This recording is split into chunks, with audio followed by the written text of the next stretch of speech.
Alright guys, we just seen a major upset between SANTILLAN versus ROCHA.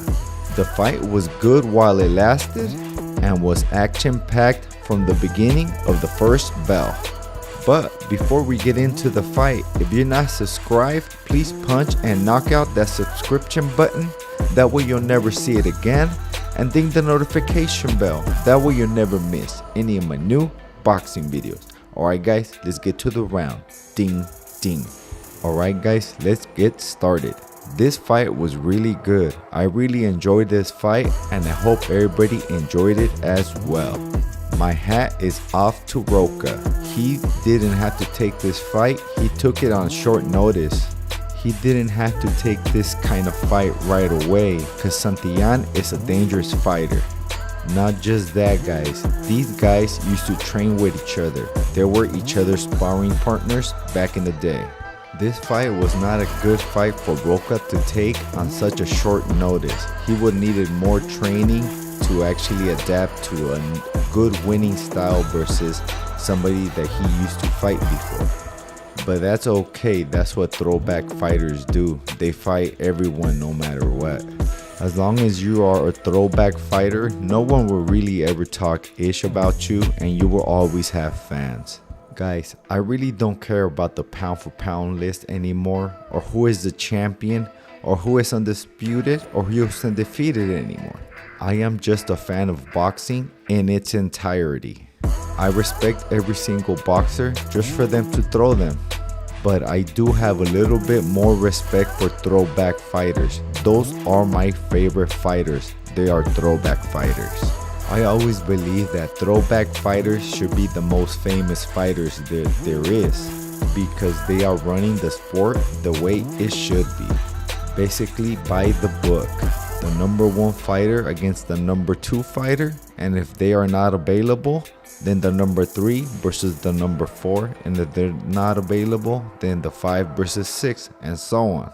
So I am going to make my own list, the throwback fighters list, the top 10 throwback fighter list, and the throwback fighter of the year award. In that list, just on top of my head, it would be Teofimo Lopez, Lomachenko, Devin Haney, David Benavides, just to name a few, and I know I forgot a lot of them, but that's just on the top of my head. Barrios could make the list as well, who knows? I really don't care if they're undefeated or not, as long as they just dogs in the ring and they perform well and we get a good show. That's all I really care about. And also, if they take any reasonable challenge, you know, that's a good fighter right there. But I digress. I know we have a star in the making with SANTILLAN, especially while making a statement against the always dangerous ALEXIS ROCHA, dropping him twice and stopping him in the 6th round. The fight was good while it lasted. ALEXIS ROCHA is still a good fighter. He took this fight on a short notice against a very dangerous undefeated fighter, very skilled fighter, who I believe is just as good as anybody else but without the name.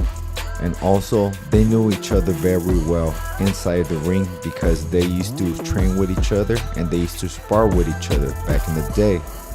ROCHA is still a dog in the ring. He just needs to go back to the drawing board and fix what went wrong in this night. Maybe he can get a rematch later on if he keeps on winning. And that is what boxing is all about. As for SANTILLAN, I seen good matchups for him in the future, maybe against Boots, and the winner gets Crawford. Everyone should fight everybody though. That way we'll have more big names with talent. There's probably a lot of fighters out there that are as talented as Boots Ennis and Crawford, but they don't have the opportunity to show it, or they're just not a big name. Guys, who do you guys want SANTILLAN to fight next? And who do you guys want ROCHA to make a comeback fight with? Comment below and I'll write to everyone back. But remember this guys, subscribe.